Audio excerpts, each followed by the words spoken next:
আসসালামু আলাইকুম viewers, Poco X3 pro নিয়ে একদম ছোট্ট করে একটি ভিডিও নিয়ে আসলাম। আর এই ভিডিওতে থাকবে অনেক গুরুত্বপূর্ণ কিছু কথা, যে তথ্যগুলো আপনাদেরকে জানানো আমার প্রয়োজন মনে করছি। তো এই পোকো X3 প্রোটি এসেছে চৌমুহনী থেকে।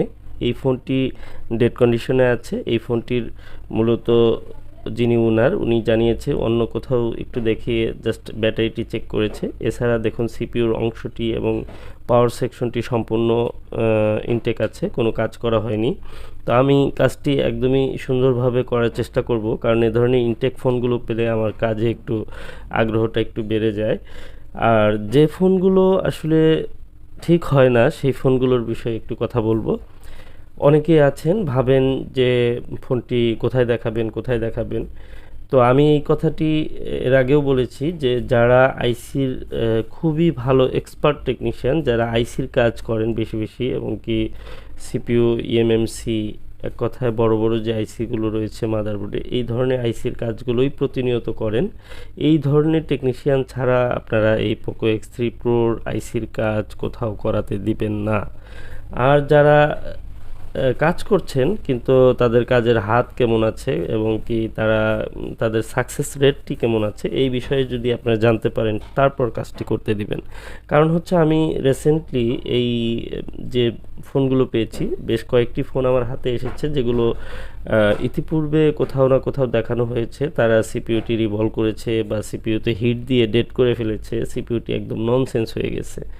তো এই ধরনের সমস্যাগুলো যেহেতু আপনাদের লস হচ্ছে, তো পাশাপাশি আমার কাছে যখন ফোনটি পাঠাচ্ছেন আমিও ট্রাই করছি, দেখছি ফোনটির যখন আমি দেখছি একদমই ননসেন্স, আমাকে ডেড ঘোষণা করতে হচ্ছে। আসলে কিছুই করার নেই। যখন একটি সিপিইউ একদমই ডেড হয়ে যায় বা ননসেন্স হয়ে যায়, তখন ফোনটিতে আসলে কোনো কাজ করেও লাভ হয় না। এরপরেও কিন্তু আমি অনেক সময়ই এ ধরনের ফোনেও সেন্স ফিরে আসার সম্ভাবনা থাকে, যদি সিপিইউর ভিতরে কোনো বল শর্ট হয়ে থাকে। এরপরেও আমি একবার রিভলভ করে ট্রাই করি যে ফোনটির সিপিইউটি আসলে কি ভালো আছে কি না। তো এত কিছুর পরেও যখন দেখি যে ফোনটি আসলেই ডেড, তখন নিজের কাছেই খারাপ লাগে। এরপর আপনাদেরকে বাধ্য হয়েই ডেড নিউজটি শোনাতে হয়।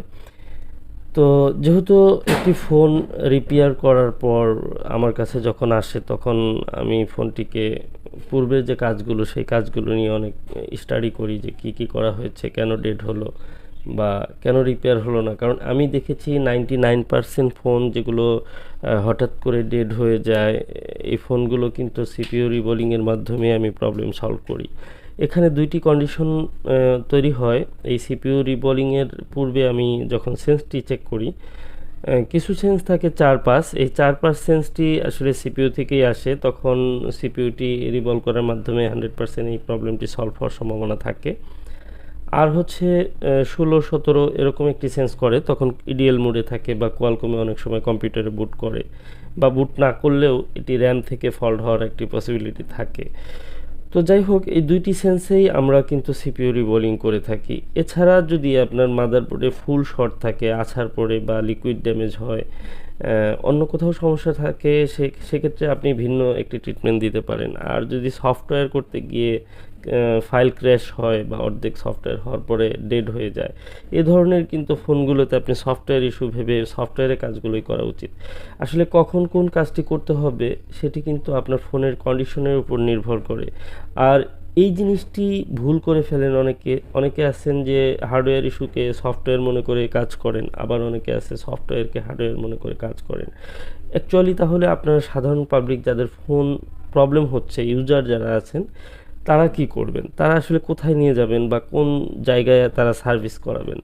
তো তাদেরকে আমি বলি, সবসময় আমি বলি না যে আমার কাছেই ফোনটি পাঠাতে হবে, এরকম বিষয় নয়। আপনার যদি চয়েসে কোনো শপ থাকে, সেখানে যদি আইসি রিবোলিং করার এক্সপার্ট কোনো টেকনিশিয়ান থাকে, অবশ্যই অনেক বেশি এক্সপার্ট থাকতে হবে, কারণ এটি এতটাই স্লিম একটি সিপিইউ, এই সিপিইউটি কিন্তু একটু এদিক সেদিক হলেই ডেড হয়ে যাবে।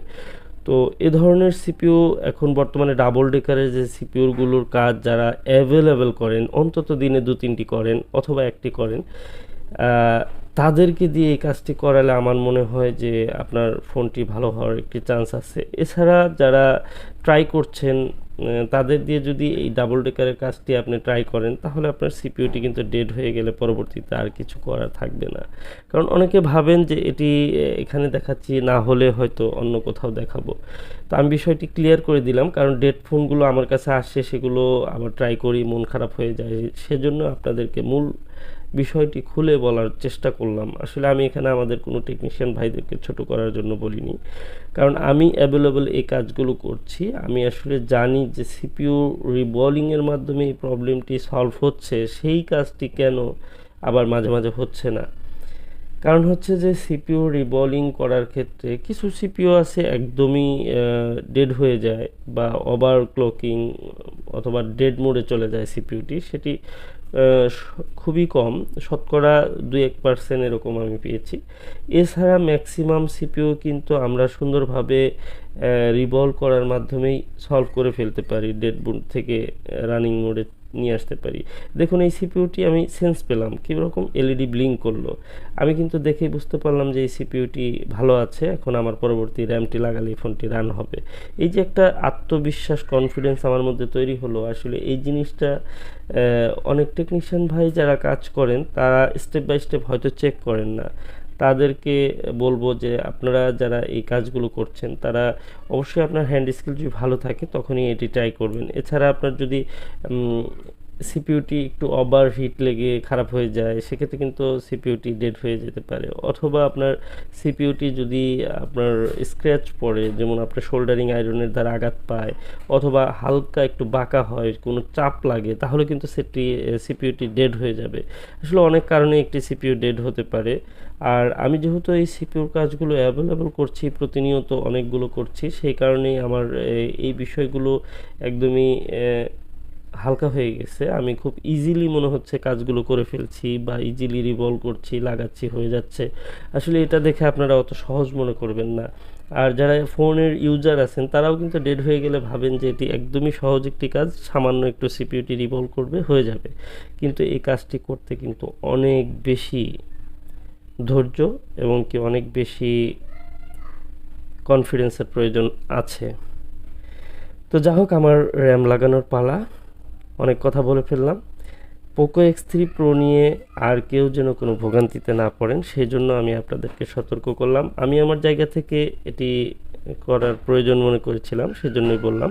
কারণ আমি প্রতিনিয়ত এ ধরনের সেট আমি পাই যেগুলো হয়তো ফোন ঠিক হয় না, সেগুলো রিপেয়ার হয় না।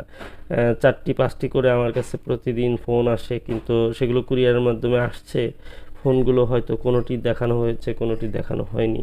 তবে আমি দেখেছি 99% ফোনই আমার কাছে যেগুলো ইনটেক আসে বা ফ্রেশ আসে, সেই ফোনগুলো কিন্তু আমি রিবলিংয়ের মাধ্যমে সলভ করতে পারছি। আর আমি যে ফোনগুলো রিপেয়ার করার পর তাদেরকে দিচ্ছি, সেগুলো যদি কখনো ডেড হয় তাহলে কিন্তু সেই সিপিইউগুলো কিন্তু আমি পুনরায় রিবলিংয়ের মাধ্যমে আবার ফোনগুলো রান করতে পারবো। এই কনফিডেন্স আমার আছে, কারণ এই সিপিইউগুলো সহজে কিন্তু ডেড মোডে চলে যায় না যদি ভালোভাবে কাজ করা হয়। কারণ আমি কাজ করছি, আমি জানি যে আমার সিপিইউর পারফরমেন্স কেমন আছে। তা আমি 5-6 বার রিভলভ করার মাধ্যমেও কিন্তু একটি সেট আমি কিন্তু রানিং করতে পারবো। যাই হোক, আলহামদুলিল্লাহ আমার এই ফোনটি কিন্তু সম্পূর্ণ ওকে হয়ে গেছে। তো চৌমোহনীর থেকে যে ভাইয়াটি ফোনটি পাঠিয়েছিল, আমি ওনাকে কনফার্ম করে দেবো ওনার ফোনটিতে পাসওয়ার্ড রয়েছে। তো ভিডিওটি আজকের মতো এই পর্যন্তই। আমি অনেক শর্ট করার চেষ্টা করেছি ভিডিওটি, হয়তো ভিডিওর মধ্যে মূল কথা ছিল আসলে আপনাদেরকে কিছু মেসেজ দেওয়া। তো ভালো থাকবেন, আসসালামু আলাইকুম।